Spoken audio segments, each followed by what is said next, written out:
Are you a fan of the finest up-and-coming filmmakers that Scotland and the rest of the world has to offer? Then look no further than the Glasgow Film Festival. Glasgow short film. That Scotland and the rest of the world has to offer? Then look no further than the Glasgow Film Festival. Shit. It's a bit tatty, is it not? Look no further than the Glasgow Glasgow Short Film Festival. I'll do that again, but the list for. You told me that this was a trailer for the Glasgow Film Festival. I shouldn't be doing this. Glasgow Film Festival, yes. The Edinburgh Film Festival, I pushed. But the Glasgow Short Film Festival, no. You listen to me. It's just diddy wee films. Things about your granny or your drunk dad. Guaranteed there'll be some foreign animation that nobody understands. That'll be winning a prize. Don't you worry about that. Are you a fan of the finest up-and-coming filmmakers that Scotland and the rest of the world has to offer? Then look no further than the Glasgow Short Film Festival 2021.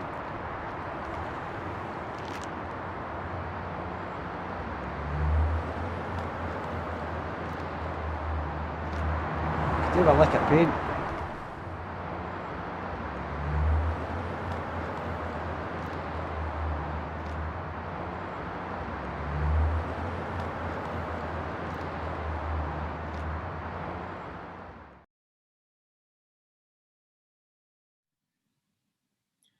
Hello everyone, welcome to the first live event of Glasgow Short Film Festival 2021, this live Q&A for Scottish Competition 1, House of Mirrors.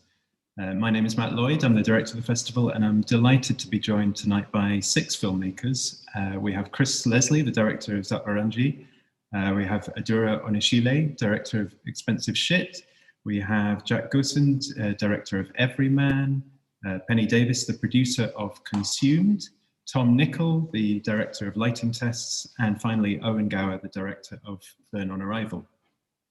We named this program House of Mirrors because, broadly speaking, the films in this program kind of explore dualities and secrets that are either kept or revealed, and unveiled truths. If you haven't yet seen the films, they're all available on demand for the duration of the festival, but don't go away. We'll try and avoid too many spoilers in this session, and hopefully if you're hearing this before seeing the films, then it will enrich your viewing when it happens. If you have any questions at any point, you can tweet them to us at Glasgow Short. You can email them to us, questions@glasgowshort.org. Or if you're watching on Facebook or YouTube, you can put your questions in the comments there, and my colleague Sana will pick them up and forward them to me. I'd also like to thank Louisa McDade, who's live captioning this session for us, and Polona Kuzman, who is running our live streams. So welcome to all 6 filmmakers. I'm going to ask you each a question first of all. We'll just quickly go around you all, and then we'll kind of come back to each of you in a bit more depth. And please do jump in with any questions for each other if and when you have them. And if anyone has to go and nurse a baby at any point, that's allowed too, as I think Adura has just done. So first of all, starting with Chris, but a question for all of you really, just to talk a bit about the genesis of this particular project, how it came into being. So starting with Chris. Hello. Yeah, so I was, like everyone else, a lot of people had to then stop working, I think, during the past year and take up looking after small children. And last spring felt like a proper lockdown, like the streets were completely empty. So I was spending the time going around and seeing the city. And I live not far from the city centre. So the city centre was completely empty. And I just thought, I need to capture this somehow, some way. And that was the kind of premise of just capturing that footage and working out what to do at a later stage. And luckily for me, the Royal Scottish Academy ran a thing later in the summer, which gave a number of artists a grant to do a piece of work, which was their personal response to COVID. And that's when I just started properly editing and putting together all this footage that I captured. Adura, your film started as a theatre piece originally, wasn't it? So maybe you could talk a bit about the process of adapting that for the screen and whether you had to kind of refocus the narrative or what.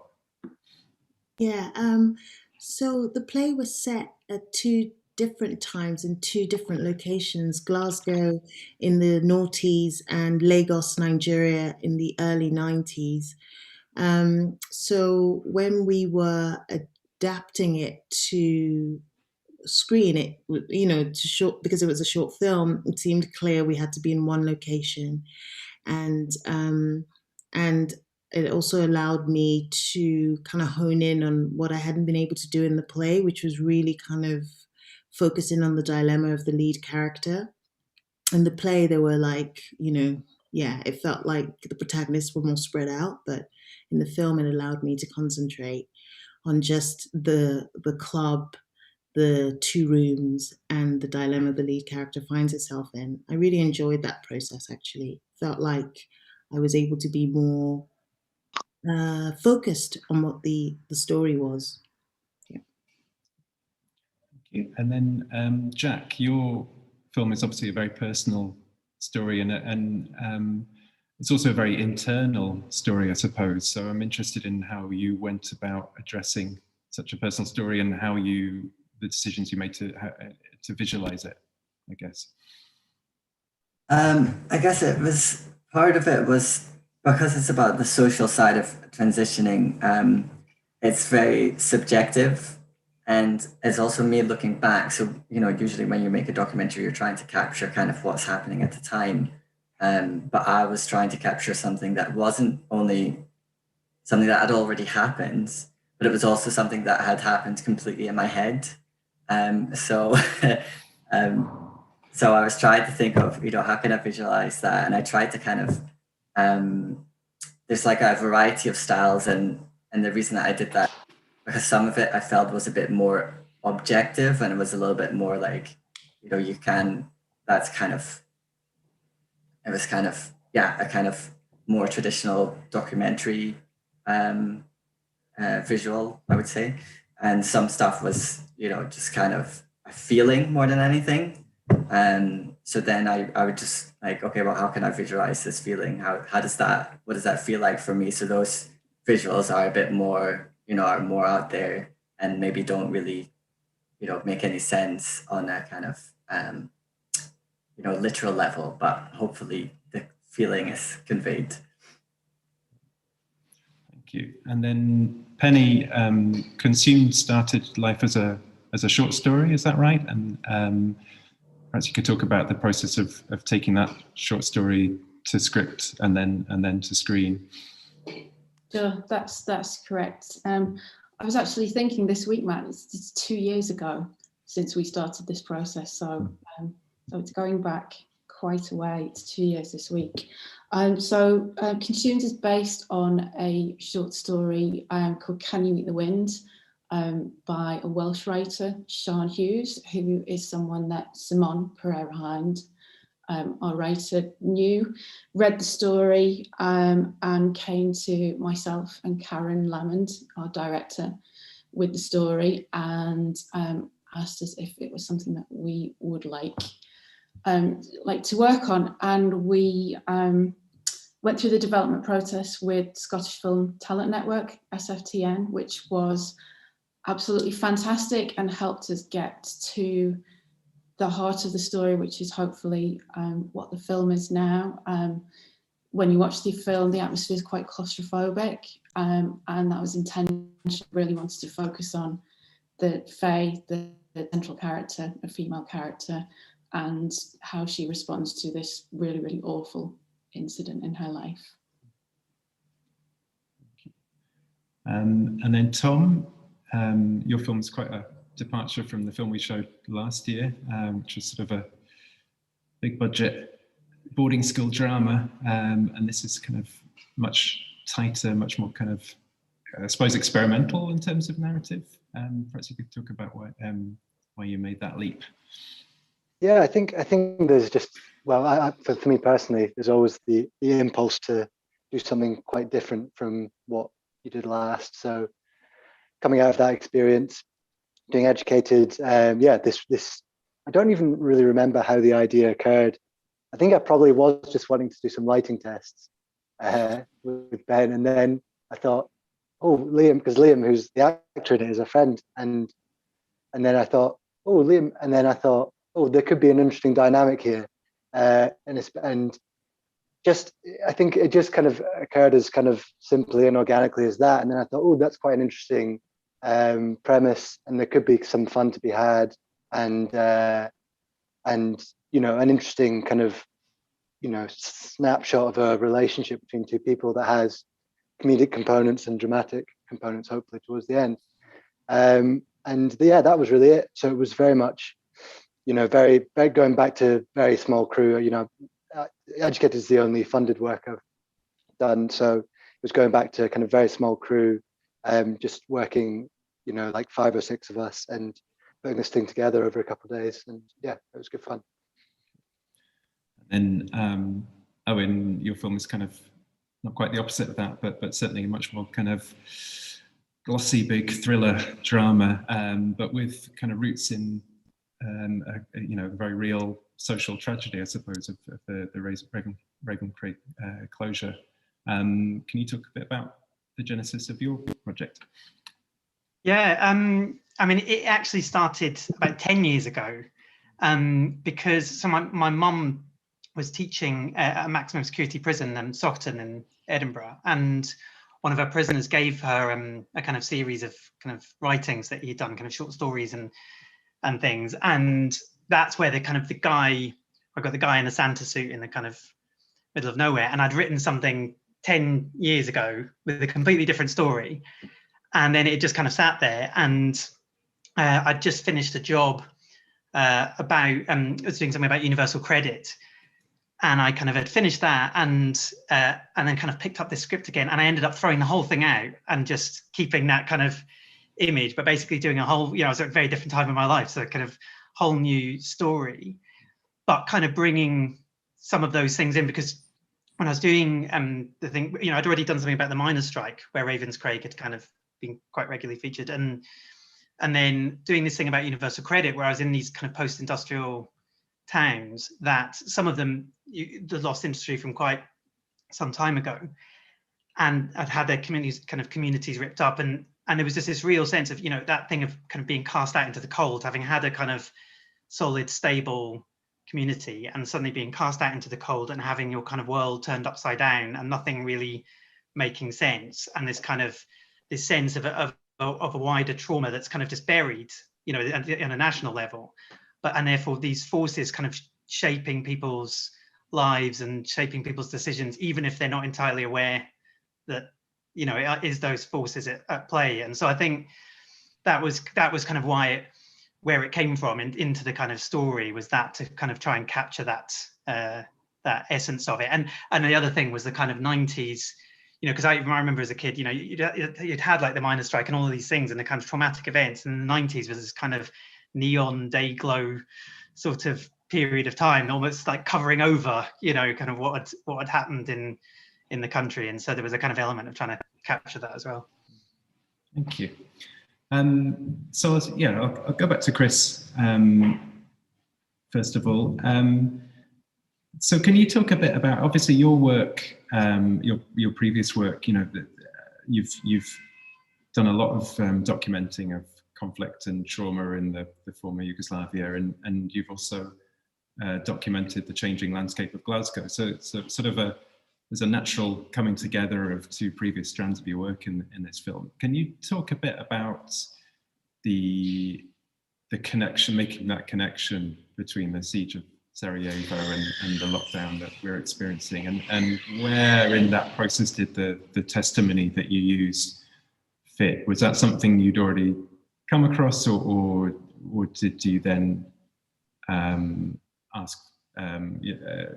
Did you approach Simsid and Malevich for the testimony? What was the process of putting those elements together? I think the premise was I had all this footage, and between April and May, where the city was completely empty. I had captured it, and then the RSA asked for it to be a personal response to COVID-19, and I just put in my application it wouldn't really be a personal response in terms of my own personal response myself and my own thoughts and feelings about it, but I had this opportunity to link what was happening in terms of a siege of a city like Glasgow, like any other city, and with what happened in Sarajevo. And I guess I was really conscious that people started to become really bored of seeing empty cities as well. No matter how cinematic it was filmed, it was like, and we all wanted to switch off from it. I mean, that's the other thing. It was like a really intense kind of period where you just, you couldn't be arsed with it anymore. And then to put that out in some kind of film to expect people to watch would be like. So the idea was that as I was out and I captured the footage, but as I was running through the city, I got an hour's run in the morning before I started my schooling. I would run around the city, and that's when I would have some thoughts. And it just felt like this idea of some kind of siege here. There's a siege going on. There's an invisible enemy. There's something that we're hiding from. There's obviously a lot of deaths as well. And I had to be very, very careful about not trivialising what happened in the Balkans. That was the first thought I had, because to put together, what happened in Sarajevo in terms of the longest siege in modern day history and how long it went on for, it was very different to the lockdown we this whole COVID experience. But there are similarities, and I started kind of reading up on some. So I then thought, could I try and bring the two cities together for this one shared moment?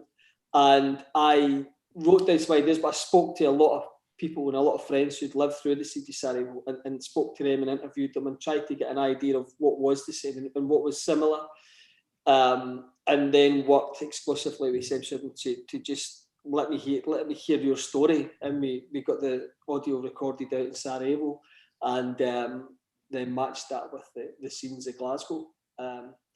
And the twist is that you just see Glasgow. There's no Sarajevo in this film. It's just empty Glasgow for that kind of 6 minutes. But you have this testimony. So yeah, I was really worried about because I've obviously got a lot of friends in Sarajevo and a vested interest, and had to be very, very careful. But the similarities are really kind of key. There's certain things, particularly denial was the first thing. People couldn't expect it was going to happen here.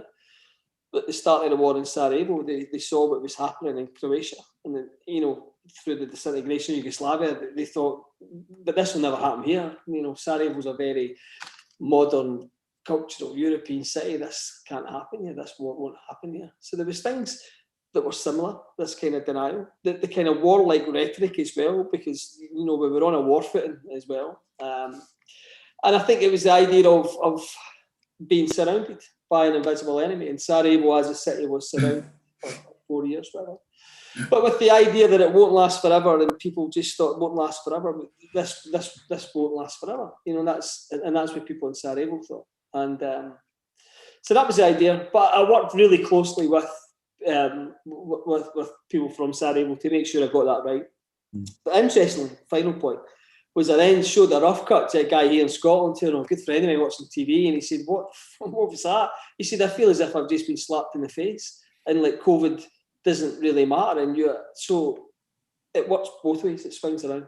My purpose was though just to bring these experiences of a city under siege, and perhaps an understanding that this has been going on for a long time in other places. When you look at Syria just now, there's similar things going on. And that was the one moment of Glasgow being completely empty that I thought I could make this connection. Yeah, it's funny because the line about line in the testimony about it was extraordinary how soon we all became accustomed to this new normal, and and I feel like in the last year, we've kind of found to some degree with the third lockdown, we've kind of found a certain level of new normal, and actually the streets aren't empty, So it had a couple of impacts on me, in that seeing it, suddenly reminded of this time that was only a year ago, where, just to have that kind of stark visual image of just total emptiness on the streets, which is, what it was like, suddenly kind of shakes you up again to this whole experience that we've come to see as a norm. But also, I think what had a great impact for me was just being reminded of how many days the siege of Sarajevo was. And, it's kind of easy to say 4 years, it went on for 4 years, and it doesn't really mean much. But having gone through something which is nowhere, as you say, is nothing like that, but has something in similarity, suddenly you realize, oh God, another 3 years of this would be awful, let alone 3 years of what they're going through. So I think for me, it achieves that balance between the two. I've kind of answered my own question there, but maybe there was a question in there, I don't know. Were there any challenges to the shoot, or was it basically the easiest shoot you've ever had in your life? It was easy because it was so cinematic in terms of just the empty streets and all this kind of stuff. But there was the idea of, I wanted to shoot it completely empty, in which it was. I mean, you could go into the city centre and there'd be nobody in the street, and you could set up and do a time lapse of 20 minutes, and nobody would walk through your frame. And if somebody did walk down the street into your shot, you were really pissed off. And you're like, "This is my city." So there was things like that that were quite challenging, and a lot of kind of Steadicam stuff. But it was easy to capture the footage, and it was a delight to capture the footage in many ways, and getting the drone out and all this kind of stuff. But the hardest thing was working out how not to create a film that trivialised what happened in Sarajevo, and then at the same time not trivialise what's happened now through COVID. Because I think in the summer, as I was editing it, there was beer gardens open, and it felt like the end.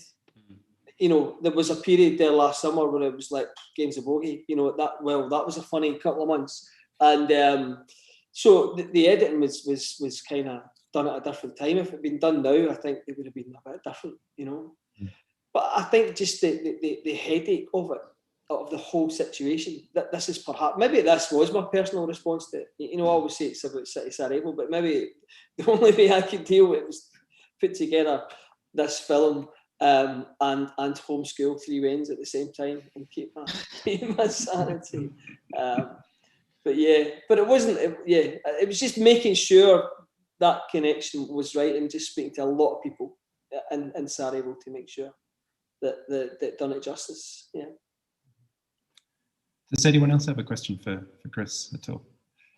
I was curious about the permissions for the drone. Did you have to did you arrange it with the police, or how did it work? Yeah, you had to, because there was a no-fly zone over the city, because the hydro, it was not the hydro, the SECC that was turned into the hospital as well. So to time it and to let them know at a certain time, and this is when it would be. But to be honest, the kind of aerial shots in it aren't many of them, because of the time constraints I was given as well. So most of it is just kind of from the kind of ground level, I feel like. But I knew I had to get a few from the air. I just had to see what the city was like empty, and yeah. So that was look amazing, yeah. Okay, thanks, Chris. So moving on to Adura, I was really fascinated in the way you shot the film, and how it kind of maps out issues and relations of race and class and gender, kind of through the spaces of the club itself. Can you talk a bit about the setting of the film, and also the kind of decision to shoot quite tight close-ups on everyone and keep it quite claustrophobic? Yeah.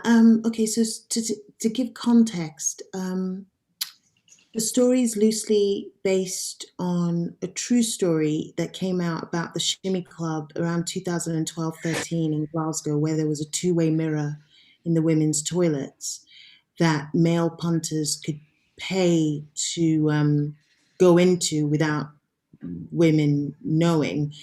And so what I did was I placed a toilet attendant in that scenario who knew of the two-way mirror and sort of manipulated the behavior of the women for the titillation of the men behind the mirror.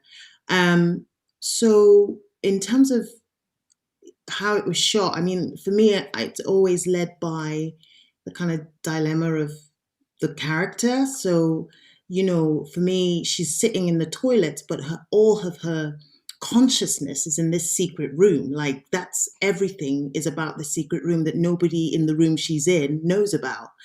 And so it became really important to show her state of mind as she kind of traverses this night where she's asked to go one step further than she normally would. And I thought that, you know, the mirror kind of gave us lots of room to look at duality and to look at reflection and to look at, you know, kind of this sense of her being on display, as well as all the other women that were in the toilet. So it was a set build, and it, you know, we had the 2 rooms and then we had a corridor as well, and that was really important to me to get the sense of the club feeling like a bit of a warren, because she was kind of trapped in this dilemma she found herself in. Oh, yeah. I don't know if that answers the question. No, but it was definitely does. From her point of view, that's kind of what led how the film was shot. Yeah. I mean, for me, almost the most horrific image in the film is the very right at the beginning when you see the mirror and the empty room, you know, without any people in it, and just because there's that sort of bond of trust has been broken there, you know, and I'm saying this as someone who is, you know, familiar with the Shimmy Club case and everything, but obviously I mean, well, the subject never goes away, but it has new kind of timeliness after the kind of the case of Sarah Everard, and you know, we're just thinking about who people can trust, who's looking at who, and what spaces are safe, and what spaces should be safe, and who, you know, who's safe and who isn't. Yeah, I think there was a question in there again. I mean, it was really interesting because obviously, as anybody making a film or creating a story about a traumatic event, like, you have to ask yourself why you're doing it.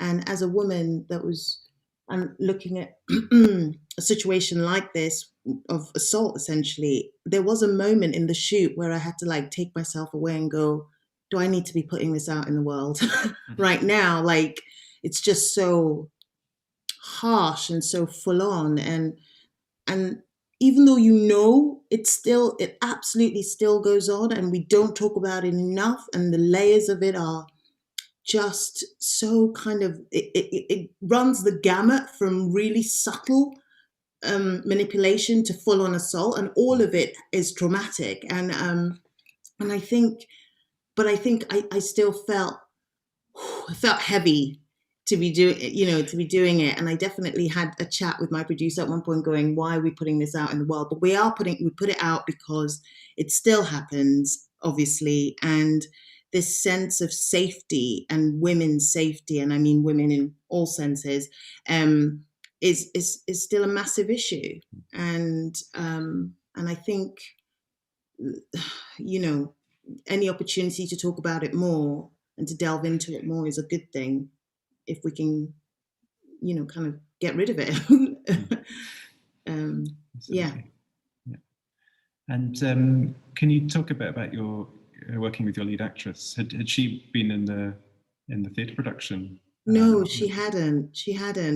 I think, like, it's the first film I've made, so, and I come from a theatre background, so I sort of had a one way of working with actors that felt very comfortable to me, and I've acted as well in the past, so it was definitely I felt like I had a shorthand in that respect. And our work was very much about her understanding that right till the end, she thinks she's going to do something else. So and that thing of not playing the damage and not playing the fear and not playing the sort of what's the word, the doom of the whole film from the start, is because what she's propelled by, even though it doesn't look like she'll ever achieve it, she thinks that what she fears is going to happen isn't going to happen. And I think the lead actress Modupe was able to kind of hold that lightness in a way, which just sounds weird because she's in a really traumatic situation, but I think her performance is compelling because of that. She was really able to compartmentalize what was happening to her. And I think that makes her really beguiling to watch, and you feel a sense of really being on her side, even though she does this horrific thing, I hope. Well, that's the sense I got from it. And that's really important.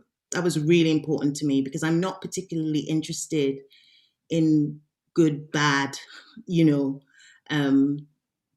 devil sort of interpretations of what people do. I think we have, this has been said many times, I think we have the capabilities of all those things in us. We just have to be put in the right situation. Yeah.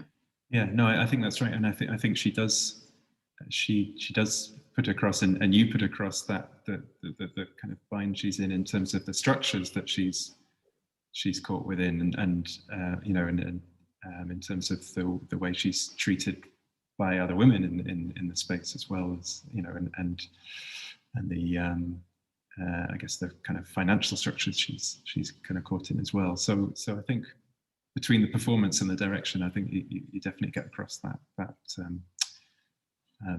balance. It's lovely. Anyone else have any questions for Adura? I was wondering, Adura, about, because you were funded by both SFTN and BBC Films, is that right? And I was just wondering how that worked in terms of like execs feeding back on, I guess, script and story and edit, script and the edit rather. And I was wondering kind of how that was working with two funding bodies. Yeah, interesting. Is what I'd say. Interesting. I'd leave it at that. Let's just say there were a lot of notes, and I am now a bit of I feel like I'm really good at nodding my head and then just doing what I want to do, because I think at the end of the day, like all art forms, people have different tastes, people have different sort of ideas of how they think something should work. So it really taught me that a note isn't necessarily change it. A note is a highlighting of something that maybe needs to be looked at. For me, what was really important was to get the script to a really strong place. And if everybody bought into the script, then they bought into your film, essentially, it felt to me. But I won't lie, it was tough because you had two sets of execs kind of feeding back to you. Yeah. And occasionally, like, what's the word? Contradictory notes, Tom? Oh yeah, totally. Which is what makes me think you can't take notes face value. You it has to be really, really clear to you the story you want to tell, and then when you get those contradictory notes about the same moment, you know that what it is that moment isn't quite conveying perhaps what you want it to convey, as opposed to you trying to kind of change what you're doing to suit the note. Yeah. I think I'm really positive about notes now. I think they kind of make you even more determined to tell your story or figure out what it is you want to say with your film. Yeah. So we have a question from the audience. There is someone out there. A question for Adura from Val Mellon. She says, did the toilet with the two-way mirror exist, or was that an amazing set build? Which I think you answered to some extent already, but maybe you could talk a bit more about. Yeah, it was an amazing set build. And actually, it's really funny because two of the other spaces you see are all smoke and mirrors. They're not actual spaces. Like you see the dance floor and you see a corridor, and then they're not real spaces. But the two rooms we built, yeah, and by Jamie Lapsley is an absolutely brilliant designer, and she put it together, and she did a fantastic job. Just this is trivia I love. The hand dryer is actually a bin lid, and like I'm just like, who thinks of that? It's absolutely, it doesn't look like a bin lid. Hopefully, it doesn't look like a bin lid, but things like that, because like it was really low budget for what we were trying to do. So little quirks like that were a real revelation. No, she's a genius. Yeah. Thank you. We should move on to Jack. Actually, on a related note to Tom's question to Dodura, maybe you could talk a bit about the process of making a funded documentary that's very much a kind of a creative essay work, and not a documentary in any kind of conventional sense at all. Was there any resistance, or how supportive were your backers? I think the kind of interesting thing about the process with SDI is that they have this 3-month development program that they call Bridging the Gap, for people who aren't familiar with it. And I felt that they weren't just developing your project, it was very much about how you speak about it. And interestingly enough, when you kind of work out how to talk about it, you also work out for yourself a lot better what you're trying to do. So they weren't really, they weren't telling me how to do it. They were just, I would speak about it and then they would respond to that. And I could tell, oh no, actually what I'm saying doesn't really resonate. So I need to rephrase that and I need to rework that. And then that would affect the film as well. But the same as Adura was saying, it wouldn't change what I wanted to do. It would just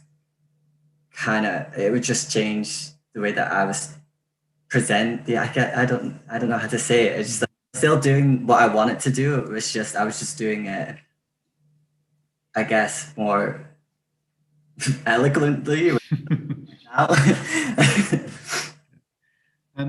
I was really fascinated by the idea you expressed in the film that you've become more of a feminist since transitioning. I wondered if you could talk a bit more about that. I think it's just that thing where there's a lot of stuff that there's misogyny that you know about and misogyny that you kind of like experience as a woman that, women talk about with each other and, sometimes you talk about it with men. But then when you see it from the other side, it's worse. It's suddenly just like, it has another layer to it because sometimes you know where it comes from, or I think that's where some of it comes from, and that also ties in with I was saying that I have more sympathy for men because I understand that it's not all malicious. It's just this kind of like society that we have all created together. It doesn't really serve as either. It doesn't really serve as any of us in that sense. So that's why I would say like I've become more of a feminist and I've become, more positive about men. We've got a question from the audience, from Esme for you, Jack. What advice would you give to a queer filmmaker, or how did you find your voice as a queer filmmaker? I don't know if I'm like the right person to comment on it because I feel like I've gone like a roundabout way where I started making queer work when I was a student, and I found at one point that I was really struggling with the reactions sometimes and the kind of misunderstanding. Like when I started pitching my projects and stuff, and I was pitching to a panel that had no queer people who would ask me things like that I didn't even know how to answer because it was so kind of essential to kind of being queer and to the story. That it wasn't. It was like to give an example, I was trying to make a film about how sexuality is fluid, and I had to convince the panel that sexuality was fluid, and I was just like, I can't explain this to you, like, because that's the film. So then I kind of moved away from making queer film because I was just like, right, I'll just talk through metaphor, and then I found that quite unsatisfying. So I decided to go back to making queer work and just saying what I actually want to say. But that fear is still kind of there, and I kind of like opening and closing my Twitter account because I'm like, with the promotion of this film, I'm going to attract lots of TERFs, and I'm just like, I don't know, but this is what I want to, this is a story that I wanted to tell, and like, doing it. Thank you. We should move on to Penny for Consumed. So obviously it's a challenge to put across such a big subject in a short film in a way that engages an audience emotionally, and key to that, I think, is the performance. And on this film, you had a fantastic performance from Shauna McDonald. Can you talk about how you secured her, and how she worked with Karen? Yeah, sure. Shauna is just absolutely incredible in the film, as is Iman. We were so lucky with the cast that we had. And Karen's way of working, she's very quiet.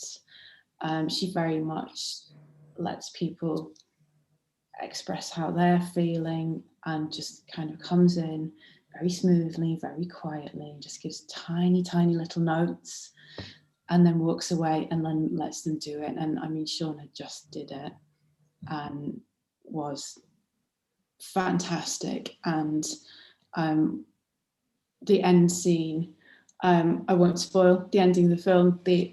It's quite a difficult film to watch at times. We shot the end scene twice, I think, in the end, and absolutely, we just couldn't put someone through that experience. We didn't really want to do it more than once, but we did it twice. But we just had a really quiet set, as much as we possibly could, and just let Karen and the actors work.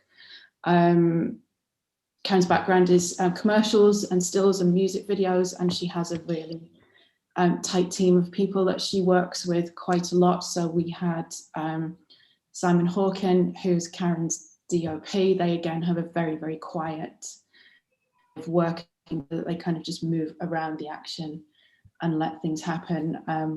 We had a really short rehearsal period. Obviously getting amazing actors like Shauna and Iman. We were tied into a very limited amount of time with them, so it was a 3-day shoot.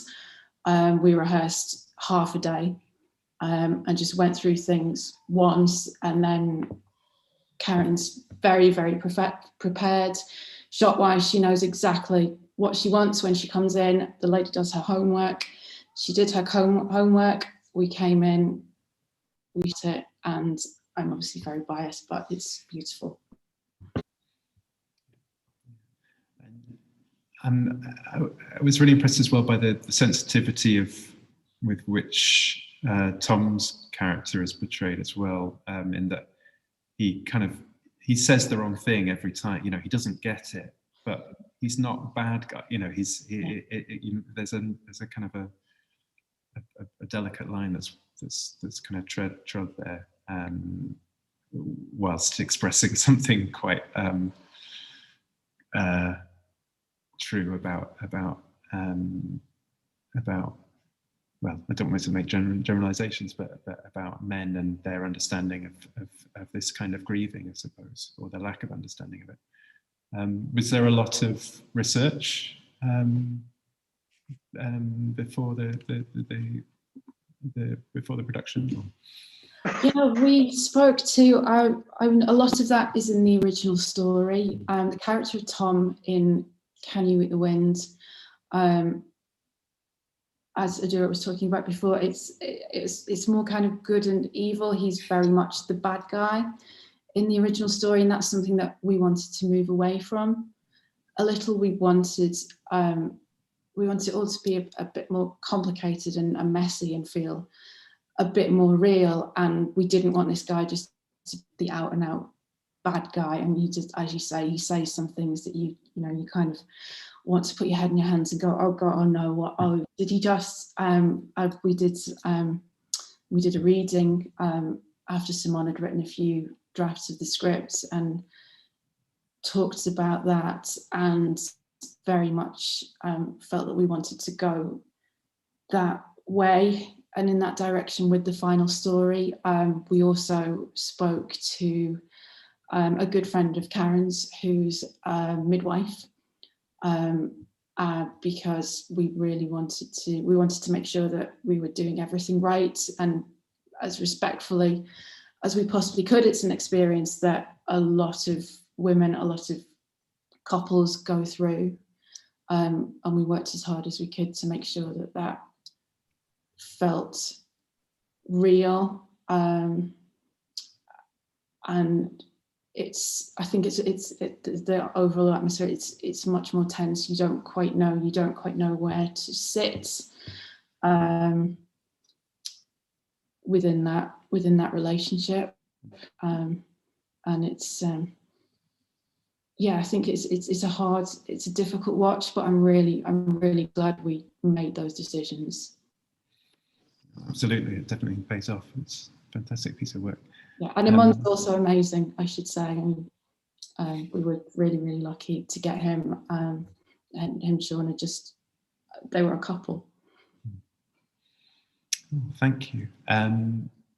Sorry, we're pushing for time, so I'm slightly skipping through everyone a bit, unfortunately. But to jump to Tom, I was wondering, because obviously you play the part of the off-screen director yourself, is there an element of kind of self-recognition in the role, or self-criticism perhaps at all? Perhaps. There's a story, but I actually, I guess like most people, hate the sound of my own voice when you hear it recorded. So I actually re-recorded myself out of it with a much better actor than myself. And we put it in, and it just the performance was much better, but it really took the air out of the film in a really strange way that I wasn't expecting. In that, you got the sense that, oh, this is clearly ADR and this is not a relationship happening before you, So that was interesting. So thank you, Tom Dixon, I must say, for recording the part and getting cut. I appreciate it, and thank you, Ben, for recording it. In terms of that kind of self-recognition stuff, I think there probably is an element of that, of going, because I think, this is another, as I say, low-budget, self-funded thing, and there's an element of, to make these kind of things, you have to hustle generally, because if you can't get things for, cheaper or, less money, you're not going to be able to afford to make the film. So I guess there is an element of, I definitely recognize that element in myself of pushing for more, always pushing for more, pushing to the threshold. So sure, yeah. And did you devise the script with Liam, or did he kind of come to it afterwards?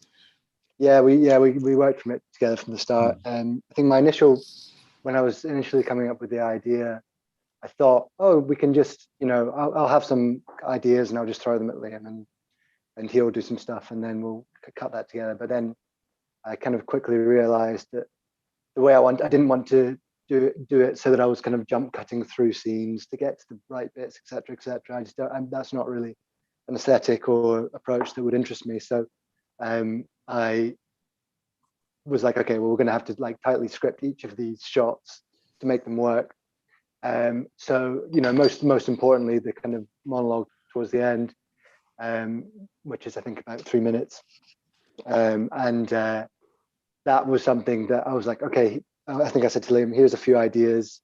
I may be misremembering, but I think I said, here's a few ideas of where I wanted to go, and then I think he like sent me some angry voicemails of the monologue basically, and and then we'd call and talk about it and kind of refine it, and then I'd write something, and then we'd talk about it more.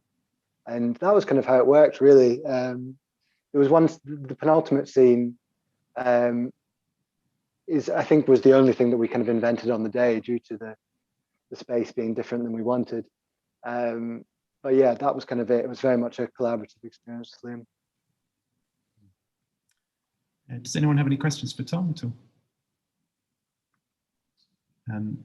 If it's okay, we're going to move on to Owen then, because we've had a flood of questions about drone footage specifically. So I guess this is also a question for Chris in a way, but so we have a question: what opportunities and challenges using drones present on low budget productions? Yeah, what was the toughest thing about making this look so visually impressive? Particularly considering that you were shooting in Glencoe in the middle of winter, which is possibly the stupidest thing you could possibly do.